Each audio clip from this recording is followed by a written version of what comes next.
हाँ basic idea पता लग गया पुत्र। अच्छा हुण जदों भी तुहानूं कोई कहे स्ट्रेस तां इमीडिएटली स्ट्रेस नॉर्मल है कि टेंजेंशियल है, अगर नॉर्मल है तो टेंसाइल है कि कंप्रेसिव है, थोड़ा आइडिया हो जाना चाहिए। पर अगली गल सुनो, स्ट्रेस कदों पैदा होती है?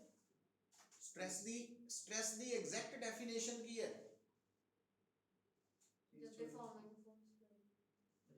Restoring force per unit. Restoring force कदों पैदा होती है? जो बॉडी डिफॉर्म होती है इलास्टिकली, इतने क्या ना, तो डिफॉर्म होने का मतलब बॉडी की कॉन्फ़िगरेशन चेंज हो गई। गल जोड़ो भाई, स्ट्रेस का मतलब है restoring force per unit area, तो रीस्टोरिंग फोर्स उदों पैदा होनी जो बॉडी ने डिफॉर्म होना इलास्टिकली, तो रीस्टोरिंग फोर्स डिफॉर्मेशन करके है, तो डिफॉर्मेशन का मतलब कॉन्फ़िगरेशन चेंज हो गई, तो कॉन्फ़िगरेशन चेंज हो गई तो ਉਹਦੇ ਨਾਲ ਅਸੀਂ ਇੱਕ ਟਰਮ ਜੋੜਦੇ ਹਾਂ ਵੀ ਕਨਫੀਗਰੇਸ਼ਨ ਨੂੰ ਕਿਸ ਤਰ੍ਹਾਂ ਅਸੀਂ ਕੈਲਕੂਲੇਟ ਕਰਨਾ ਚੇਂਜ ਨੂੰ, ਉਹਦੇ ਲਈ ਅਸੀਂ ਟਰਮ ਯੂਜ਼ ਕਰਦੇ ਹਾਂ ਬੇਟਾ ਸਟ੍ਰੇਨ। ਸਟ੍ਰੇਨ ਜਿਹੜਾ ਵਰਡ ਹੈ ਟਰਮ ਹੈ ਸਟ੍ਰੇਨ ਹੈ ਨਾ, ਉਹਦਾ ਸੰਬੰਧ ਕਿਹਦੇ ਨਾਲ ਹੈ? ਕਨਫੀਗਰੇਸ਼ਨ ਦੇ ਚੇਂਜ ਹੋਣ ਨਾਲ, कॉन्फ़िगरेशन दे चेंज होने दे नाल। अच्छा हुण जिहड़ी स्ट्रेन है इनू असीं डिफाइन करते हैं, मेजर किदां करते हैं? Change in configuration over original configuration. Original configuration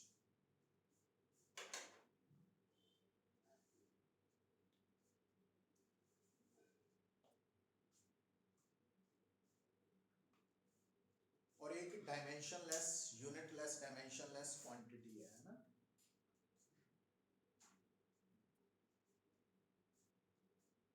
जबकि स्ट्रेस का की यूनिट सी एसआई, पास्कल भी कह सकते हैं, न्यूटन पर स्क्वायर मीटर है ना, लिख सकते हैं उत्थे पीछे, क्योंकि फोर्स पर यूनिट एरिया सी हो, न्यूटन पर स्क्वायर मीटर, पास्कल भी लिख सकते हैं। एक्चुअली पास्कल प्रेशर का यूनिट है ना, तो जो स्ट्रेस है उसका यूनिट तुसी जो एसआई बोलना तो न्यूटन पर स्क्वायर मीटर ही लिखना, और कई जगह ते वो यूज हो सकता, कित्थे होएगा वो भी आपां गल करांगे, तो ये ध्यान च रखना। अच्छा हुण बेटा कॉन्फ़िगरेशन कितना मेजर करनी है आपां ना, ये गल ते आई है। तो इलास्टिसिटी च असीं तीन तरह दी कॉन्फ़िगरेशंस मेजर करांगे, उहदे अकॉर्डिंगली स्ट्रेन एक तां होएगी लॉन्गिट्यूडनल स्ट्रेन, दूजी होएगी वॉल्यूमेट्रिक स्ट्रेन, ते तीजी होएगी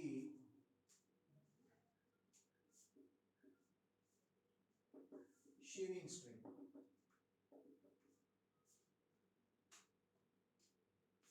ਜਿਹੜੀਆਂ ਪਹਿਲੀਆਂ ਦੋ ਸਟ੍ਰੇਨਸ ਹੈ ਨਾ ਲੌਂਗੀਟਿਊਡਨਲ ਤੇ ਵੋਲਿਊਮੈਟ੍ਰਿਕ, ਇਹਨਾਂ ਦਾ ਕੰਸਰਨ ਹੈ ਸਾਈਜ਼ ਦੇ ਚੇਂਜ ਹੋਣਾ, ਤੇ ਜਿਹੜੀ ਸ਼ੀਅਰਿੰਗ ਸਟ੍ਰੇਨ ਹੈ ਇਹਦਾ ਕੰਸਰਨ ਹੈ ਸ਼ੇਪ ਦੇ ਚੇਂਜ ਹੋਣਾ, ਇਹਦਾ ਸ਼ੇਪ ਦੇ ਚੇਂਜ ਹੋਣਾ। ਪਹਿਲੀਆਂ ਦੋਨਾਂ ਦਾ ਸਾਈਜ਼ ਨਾਲ। और लॉन्गिट्यूडनल स्ट्रेन दे विच असीं की मेजर करते हैं कि पहला नोट करते हैं चेंज इन लेंथ ते उन्होंने डिवाइड करते हैं ओरिजिनल लेंथ नाल।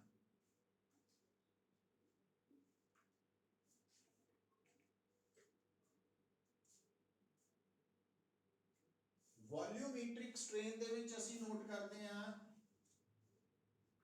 चेंज इन वॉल्यूम ते उन्होंने डिवाइड करते हैं ओरिजिनल वॉल्यूम।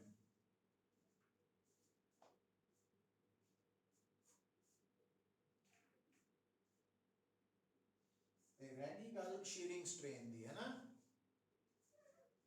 हुण शीयरिंग स्ट्रेन दा संबंध थानू मैं किहदे नाल दस्सिया सी? शेप दे चेंज होण नाल। ਤੇ ਸ਼ੇਪ ਦੇ ਚੇਂਜ ਹੋਣ ਲਈ ਕਿਹੜੀ ਸਟ੍ਰੈਸ ਚਾਹੀਦੀ ਹੈ? ਟੈਂਜੈਂਸ਼ੀਅਲ ਸਟ੍ਰੈਸ। ਔਰ ਟੈਂਜੈਂਸ਼ੀਅਲ ਸਟ੍ਰੈਸ ਦੀ ਐਗਜ਼ਾਮਪਲ ਆਪਾਂ ਡਾਇਗਰਾਮ ਬਣਾ ਕੇ ਦੱਸੀ ਸੀ ਨਾ ਕਿ ਆ ਤੁਹਾਡਾ ਇੱਕ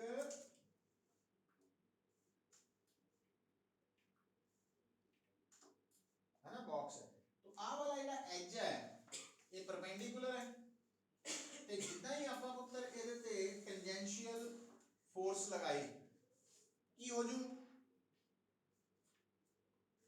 ਕੀ ਹੋ तो आ ਜਿਹੜਾ ਐਜ ਹੈ ਇਹ ਕੁछ एंगल टर्न कर जू है ना, मतलब आ ਇੱਥੇ ਤੱਕ ਆ ਜੂ ਨਾ, ਗੱਲ समझ आ रही है? आ ਜਿਹੜਾ एंगल है this angle is called shearing strain। ਜਿੰਨਾ एंगल टर्न होया ना ये वाला एज ਜਦੋਂ ਆਪਾਂ ਇਸ एज ਦੇ परपेंडिकुलर फेस ਦੇ ਉੱਪਰ टेंजेंशियल फोर्स लगाई ਤਾਂ ਇਹ एज ਜਿੰਨਾ एंगल टर्न होया that is shearing strain। मतलब माइंड ਚ ਪਤਾ ਹੋਣਾ ਚਾਹੀਦਾ ਵੀ ਆ shearing strain है, पूछना नहीं किसी ने डिफाइन shearing strain, ये नहीं आनी डेफिनेशंस है ना, तो ये पता होना चाहिए। अच्छा ਹੁਣ ਇਹਦੇ ਚ ਗੱਲ ਦਾ ਧਿਆਨ ਰੱਖਿਓ ਪੁੱਤ। ਹੁਣ ਥੋੜਾ ਜਿਹਾ ਇੱਥੇ ਅਪਲਾਈ ਕਰੀਏ ज्योमेट्री ਦਾ ਕਨਸੈਪਟ, तो आ एक तरह ਦੀ लेंथ ऑफ आर्क नहीं बन गया, ये आर्क ਤੇ आ की बन गया रेडियस। आ रेडियस है, आ लेंथ ऑफ आर्क है, तो एंगल किसके बराबर होता है? आ शीयरिंग स्ट्रेन ही है ना, तो आ वाली चेंज इन डेल्टा एल, ये चेंज इन लेंथ नहीं है जितना डिस्प्लेस होया फेस, और आ है एल है ना, ये ओरिजिनल लेंथ भी नहीं है, ये थोड़ा जा अलग हट गया है।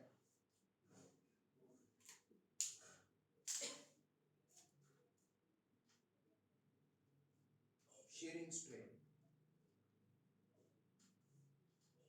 मतलब टेंजेंशियल फोर्स अप्लाई करन ते जेड़ा फेस है वो जिन्ना डिस्टेंस डिस्प्लेस होया डिवाइडेड बाय केड़ी लेंथ लई आपां बेटा भी डिस्प्लेस्ड फेस दे पैरेलल जेड़ा फिक्स्ड फेस है ओदे विच परपेंडिकुलर डिस्टेंस ओ एल है।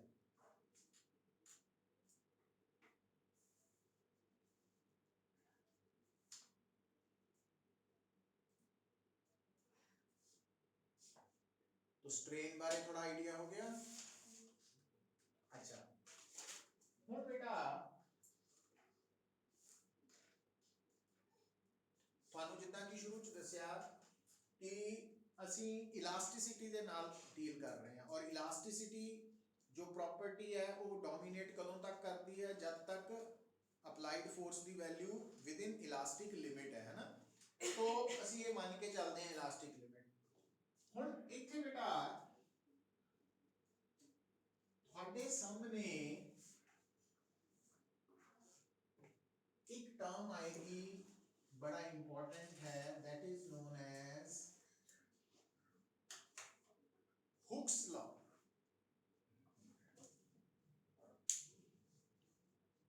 हुक्स लॉ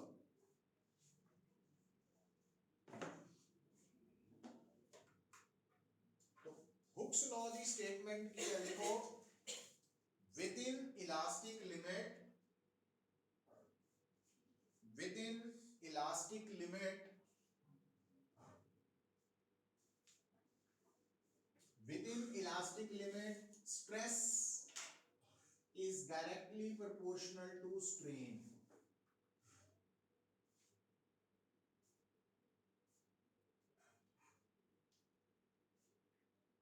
ਹੁਣ बेटा proportionality साइन ਨੂੰ ਹਟਾ ਕੇ ਕੀ ਲਿਖੀਦਾ ਸੀ?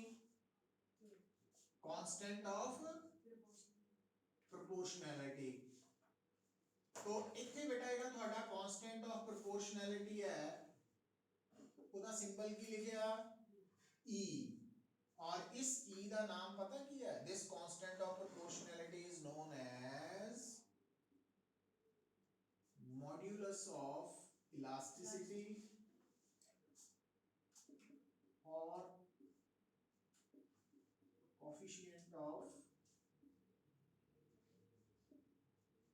elasticity।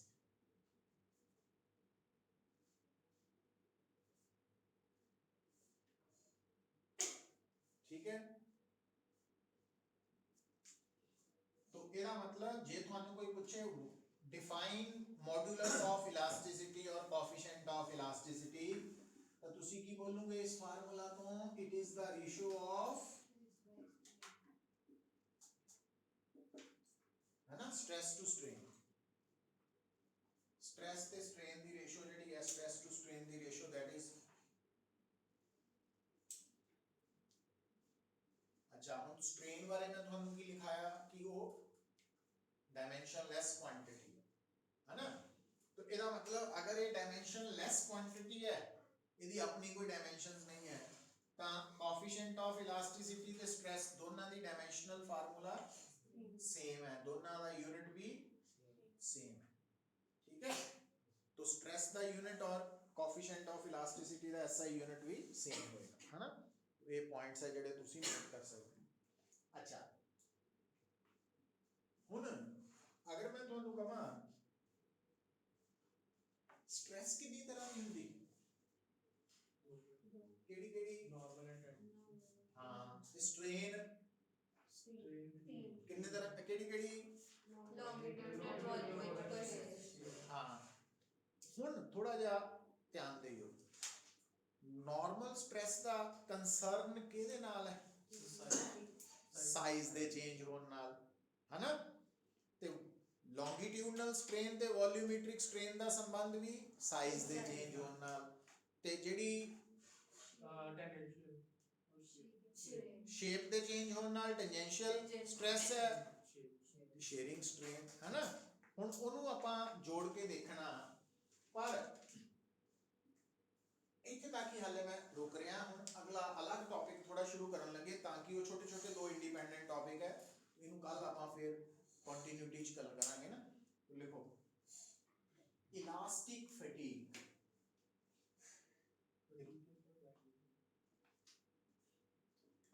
तो पहला बेटा आज बस सिर्फ आपां इस तक करके ना, ते हुण आ अलग टॉपिक है, अलग नहीं मतलब इसे का ही पार्ट है, बट एक इंडिपेंडेंट इंपॉर्टेंट टॉपिक है इलास्टिक फटीग। फटीग किहनूं कहंदे? कमजोरी, थकावट, है ना। अच्छा हुण देखो, तो तुसी जदों फुल स्लीप तो बाद सवेरे उठते हैं, ते जदों सारा दिन काम करते रहने हैं, थोड़ा बहुत पढ़ लिया, है ना, पार्टी कर ली, वो कर लिया, ते जदों रात नूं बैड ते जाना हुंदा, उस वक्त ते सवेरे उठन तो बाद ਤੁਹਾਡੀ बॉडी ਦੇ ਵਿੱਚ ਤੁਹਾਨੂੰ चेंज पता लगती है, रात ਨੂੰ थकावट आ जाती है ना, दिने ਜਦੋਂ ਉੱਠਦੇ ਆ ਤਾਂ फ्रेश ਹੁੰਦੇ ਆ, थोड़ा तगड़ा महसूस करते ही नहीं। तो ਹੁਣ थकावट क्यों आनी रात ਨੂੰ? क्योंकि सारा दिन काम ਕੀਤਾ ਸੀ, ਸਾਡੇ ਤੇ फोर्स ਲੱਗੀਆਂ ना अलग अलग तरह ਦੀਆਂ, फिजिकल मेंटल जो मर्जी कह लो, तो ਉਹਦੇ ਨਾਲ ਅਸੀਂ कमजोरी फील करते हैं, थकावट। तो इतना नहीं सोचना भी थकावट सिर्फ लिविंग ऑब्जेक्ट्स ਨੂੰ ही ਹੁੰਦੀ है, नॉन लिविंग ਨੂੰ भी ਹੁੰਦੀ है, समझे नहीं। तो आ कुर्सी भी ਜਿਹੜੀ ਹੈ ਇਹਦੇ ਤੇ बैग रखे हैं, ਆਪਾਂ बैठे हैं ना, तो ये थकावट महसूस कर रही है, ये थकावट महसूस कर रही है, और थकावट नाल ये कमजोर हो रही है। कमजोर होने नाल की होएगा, हो सकता अगले साल या 2 साल बाद इसे कुर्सी ते आके कोई थोड़े वर्गा बैठे थे टुट जाए, हो जाता ना इदा। एक्चुअली ये जदों आपां किसी भी बॉडी के ऊपर लगातार फोर्स लगाने हैं, तो ਉਹਦੀ इलास्टिसिटी घटती जाती है, और कमजोर हो जाती है, और ਉਹਨੂੰ इलास्टिक फटीग कहते हैं, ठीक है। इसे करके तुसी नोट किया होएगा, हर चीज टाइम दे नाल, हर चीज टाइम दे नाल वो कमजोर हो रही है, मशीनरी भी कमजोर हो रही है। इसे करके हर चीज का एक लाइफ स्पैन है, जिहड़े मशीन्स डिजाइन करते हैं ना, तो वो क्योंकि वो रूल्स एंड रेगुलेशंस जिहड़े है वो हर चीज लिए बनाए जाते हैं, भी आ मोटर तैयार की है तो ਇਹਦਾ लाइफ स्पैन इन्ना है ना, भी ये 10 साल चलेगी, 15 साल ਚੱਲਣ, ਉਸ ਤੋਂ ਜ਼ਿਆਦਾ भी चल सकती है, बट वो एक तरह ਦੱਸਦੇ ਵੀ ਇੱਥੇ ਤੱਕ ਇਹ ਥੋੜਾ ਸਿਕਿਉਰ ਹੈ ਕੰਮ, ਉਸ ਤੋਂ ਬਾਅਦ ਤੁਹਾਡੇ ਰਿਸਕ ਤੇ ਹੈ। ਹੁਣ ਆਪਾਂ ਇੱਥੇ ਆਪਣੇ ਇੱਥੇ ਤਾਂ ਇਹ ਹੈ ਨਾ ਵੀ ਜਦ ਤੱਕ खत्म ना हो जाए, टूट ना जाए, रगड़ वरती जाना वा, है ना। तो पर फॉरेन च इतना थोड़ा घट है ना वो स्क्रैप कर देंगे। हाँ सो कहने का मतलब है कि हर बॉडी है ना हम थोड़े को मान लो एक पतली जी लोहे की तार मिल गई ਤੁਹਾਨੂੰ ਹੁਣ ਜਿੱਦਾਂ ਆਪਾਂ ਵਿਹਲੇ ਬੈਠੇ ਆ ਹੁਣ ਜਿਹੜੀ ਤਾਰ ਮਿਲ ਗਈ ਹੈ ਤਾਂ ਆਪਾਂ ਕੀ ਕੀਤਾ ਉਸ ਤਾਰ ਨੂੰ ਇੱਕ ਸਾਈਡ ਨੂੰ ਜੋੜ ਲਾ ਕੇ ਬੈਂਡ ਕਰਤਾ ਹੈ ਨਾ ਹੁਣ ਕਿਉਂਕਿ ਵਿਹਲੇ ਆ ਤਾਂ ਫਿਰ ਅਸੀਂ ਕਹਿਣਾ ਚੱਲ ਦੂਜੇ ਪਾਸੇ ਵੀ ਉਹਨੂੰ ਮੋੜ ਦਈਏ ਹੈ ਨਾ ਫਿਰ ਕਹਿਣਾ ਚੱਲ ਹੁਣ ਚੰਗਾ ਟਾਈਮ ਪਾਸ ਹੋ ਜਾਣਾ ਹੁਣ ਫਿਰ ਵਾਪਸ ਇਦਾਂ ਹੀ ਕੀਤਾ ਫਿਰ ਇਦਾਂ ਕੀਤਾ ਫਿਰ ਐ ਕੀਤਾ ਐ ਕਰਦੇ ਇੱਕ ਸਟੇਜ ਤੇ ਆ ਕੇ ਉਹ ਟੁੱਟ ਜਾਂਦੀ ਹੈ ਉਹ ਕਿਉਂ ਟੁੱਟੀ ਬਿਕੋਜ਼ ਆਫ ਇਲਾਸਟਿਕ ਫੈਟਿਗ तो ਜਦੋਂ ਕਿਸੇ ਵੀ ਬੋਡੀ ਦੇ ਉੱਪਰ ਅਸੀਂ ਬਾਰ-ਬਾਰ ਪੀਰੀਓਡਿਕ ਫੋਰਸ ਲਗਾਉਂਦੇ ਆ ਪੀਰੀਓਡਿਕ ਦਾ ਮਤਲਬ ਰੈਗੂਲਰ ਟਾਈਮ ਇੰਟਰਵਲ ਤੋਂ ਬਾਅਦ ਤਾਂ ਉਹਦੀ ਇਲਾਸਟਿਸਿਟੀ ਘਟਦੀ ਜਾਂਦੀ ਹੈ ਨਾ ਔਰ ਇਸੇ ਕਰਕੇ ਹੀ ਜਿਹੜੇ ਬ੍ਰਿਜਸ ਹੈ ਇੱਕ ਐਗਜ਼ਾਮਪਲ ਹੈ ਉਹਨਾਂ ਨੂੰ ਅਸੀਂ ਅਨਸੇਫ ਡਿਕਲੇਅਰ ਕਰ ਦਿੰਦੇ ਹਾਂ ਇੱਕ ਪੁਲ ਹੈ ਪੁਲ ਹੀ ਨਹੀਂ ਬਿਲਡਿੰਗਸ ਵੀ ਇਦਾਂ ਹੀ ਹੈ ਹੁਣ ਆਪਾਂ ਜਿਹੜੀਆਂ ਬਿਲਡਿੰਗਸ ਹੈ ਇਹਨਾਂ ਤੇ ਵੀ ਲਗਾਤਾਰ ਕੀ ਲੱਗ ਰਹੀ ਹੈ फोर्स कौन लगा रहा है सर मतलब जो कौन लगा रहा है ना दे फोर्स हैं मतलब सारी चीजें जो है हां ਅਸੀਂ ਹੁਣ ਜਿੱਦਾਂ ਬਿਲਡਿੰਗ ਦੇ ਉੱਪਰ ਗਏ ਵਾਪਸ ਆਏ ਫੋਰਸ ਲੱਗ ਰਹੀ ਹੈ ਕੋਈ ਚੀਜ਼ ਇੱਥੋਂ ਲੰਘ ਕੇ ਗਈ ਉਹਦੀ ਆਵਾਜ਼ ਕਰਕੇ ਵੀ ਇਹਦੇ ਤੇ ਵਾਈਬ੍ਰੇਸ਼ਨਸ ਕਰਕੇ ਵੀ ਫੋਰਸ ਲੱਗ ਰਹੀ ਹੈ ਈਵਨ ਜਿਹੜੇ 에ਅਰ ਮੋਲੀਕਿਊਲਸ ਹੈ ਨਾ ਗ੍ਰੈਵਿਟੀ ਕਰਕੇ ਵੀ ਲੱਗ ਰਹੀ ਹੈ इवन ਜਿਹੜੇ 에ਅਰ ਮੋਲੀਕਿਊਲਸ ਹੈ ਉਹ ਵੀ ਇਹਦੀਆਂ ਦੀਵਾਰਾਂ ਨੂੰ ਲਗਾਤਾਰ ਸਟ੍ਰਾਈਕ ਕਰ ਰਹੇ ਹੈ ਫੋਰਸ ਲਗਾ ਰਹੇ ਹੈ ਨਾ तो ਇਸੇ ਕਰਕੇ ਆਪਾਂ ਬਿਲਡਿੰਗ ਦੀ ਰੈਨੋਵੇਸ਼ਨ ਕਰਦੇ ਆ ਪੇਂਟ ਕਰਦੇ ਆ ਪਰ ਜੇ ਤੁਸੀਂ ਬਿਲਡਿੰਗ ਨੂੰ ਐਸਾ ਛੱਡ ਦਿਓ ਇੱਕ ਬਿਲਡਿੰਗ ਬਣਾਈ ਔਰ ਉਹਦੇ ਬਰਾਬਰ ਹੀ ਦੂਜੀ ਬਿਲਡਿੰਗ ਬਣਾਈ ਉਹਦੀ ਮੇਨਟੇਨੈਂਸ ਸਾਲ ਬਾਅਦ 2 ਸਾਲ ਬਾਅਦ ਉਹਦੀ ਰੈਨੋਵੇਸ਼ਨ ਕਰਦੇ ਰਹੇ ਇੱਕ ਨੂੰ ਉਦਾਂ ਹੀ ਛੱਡਤਾ ਨਵੀਂ ਬਣਾ ਕੇ ਕੁਝ ਨਹੀਂ ਕੀਤਾ तो ਜਿਹੜੀ ਕੁਝ ਨਹੀਂ ਕੀਤਾ ਉਹਨੇ ਜਲਦੀ ਗਿਰ ਜਾਣਾ ਡੈਮੇਜ ਹੋ ਜਾਣਾ ਕਾਰਨ ਕਿ ਜਦੋਂ ਆਪਾਂ ਉਹਨੂੰ ਕੰਪਨਸੇਟ ਕਰ ਰਹੇ ਆ ਜਿੱਦਾਂ ਥਕਾਵਟ ਤੋਂ ਬਾਅਦ ਅਸੀਂ ਰਾਤ ਨੂੰ ਨੀਂਦ ਲੈ ਕੇ ਫਿਰ ਦੁਬਾਰਾ ਫਰੈਸ਼ ਹੋ ਜਾਂਦੇ ਸਟਰੈਂਥ ਰੀਗੇਨ ਕਰ ਲੈਂਦੇ ਨਾ ਪਰ ਜਿਹਨੂੰ ਕੁਝ ਨਹੀਂ ਕੀਤਾ ਇਟ ਮੀਨਸ ਉਹ ਰੀਗੇਨ ਨਹੀਂ ਕਰ ਪਾਉਂਦੀ ਸਟਰੈਂਥ तो हर बॉडी ਜਿਹੜੀ ਹੈ ਚਾਹੇ ਉਹ ਲਿਵਿੰਗ ਹੈ ਨॉन ਲਿਵਿੰਗ ਹੈ ਉਹ ਫੋਰਸ ਲੱਗਣ ਤੇ ਉਹਨੇ ਕਮਜ਼ੋਰ ਹੋਣਾ ਤੇ ਜੇ ਨॉन ਲਿਵਿੰਗ ਨੇ ਕਮਜ਼ੋਰ ਹੋ ਜਾਣਾ तो ਉਹਨੂੰ ਕੀ ਕਹਿੰਦੇ ਆ ਇਲਾਸਟਿਕ ਫੈਟੀਗ तो इलास्टिक फैटिग की है लिख लो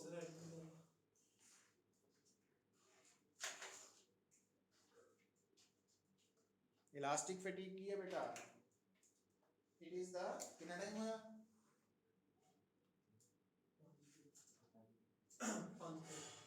5 3 होएगा तो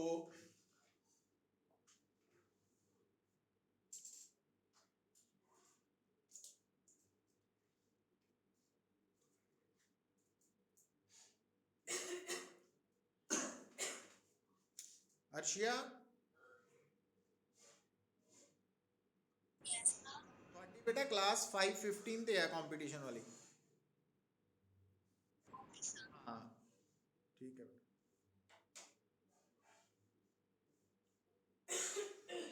देखो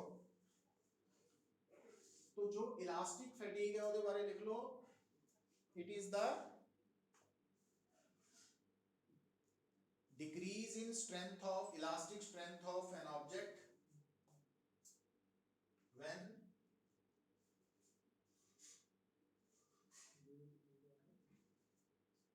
decrease of elastic strength of an object when alternating periodic force is applied on it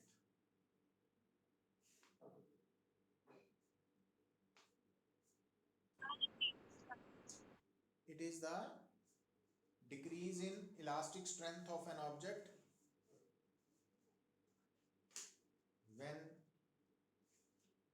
alternating periodic force is applied on it ਹੁਣ ਇਹ ਜਿਹੜੀ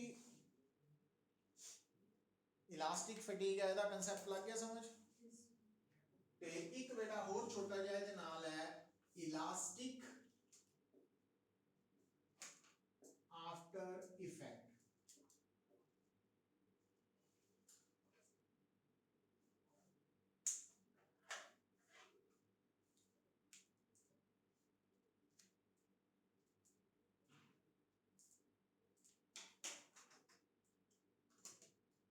आफ्टर इफेक्ट मतलब देखो पुत्र,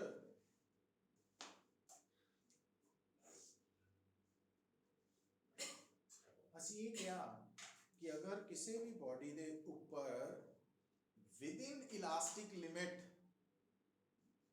डिफॉर्मिंग फोर्स लगाई जाए ਤਾਂ ਉਸ डिफॉर्मिंग फोर्स ਨੂੰ ਰਿਮੂਵ ਕਰਨ ਤੋਂ ਬਾਅਦ ਉਹ ਬੋਡੀ ਆਪਣੀ ओरिजिनल ਕਨਫੀਗਰੇਸ਼ਨ ਅਟੇਨ ਰੀਗੇਨ ਕਰ ਲੈਂਦੀ ਹੈ। ਪਰ ਹੁਣ ਇੱਥੇ ਗੱਲ ਕੀ ਹੈ, डिफॉर्मिंग फोर्स ਦੇ ਰਿਮੂਵ ਕਰਨ ਤੋਂ ਬਾਅਦ ਕਈ bodies original configuration immediately after the removal of deforming force जितना ही force हटी वो पहले वर्गियां हो गई immediately, कोई टाइम नहीं लगा ना, within no time। और कुछ बॉडीज है भी फोर्स हटा दी गई, वो बड़ा मजे दे नाल आराम दे नाल सफिशिएंट टाइम लैके वापस आ रही हैं, मतलब पहले वर्गा हो जाएंगियां पर उन्होंने कुछ टाइम लगेगा। वो जो टाइम लैग है ना, जो टाइम डिफरेंस है, जिन्ना वो टाइम लै रही हैं उस टाइम नू असी मेजर करते हैं और उस प्रोसैस नू कहने हैं इलास्टिक आफ्टर इफेक्ट। तो लिखो it is the it is the delay in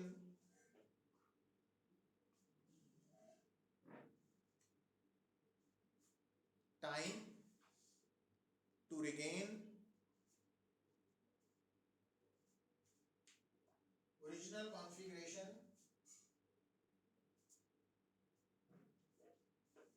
after the removal of deforming force।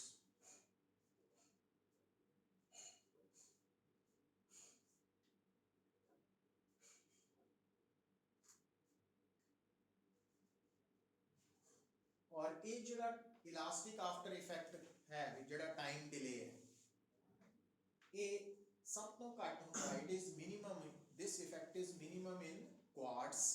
Quartz पता ना मटेरियल का नाम है, ठीक है। And it is maximum in glass.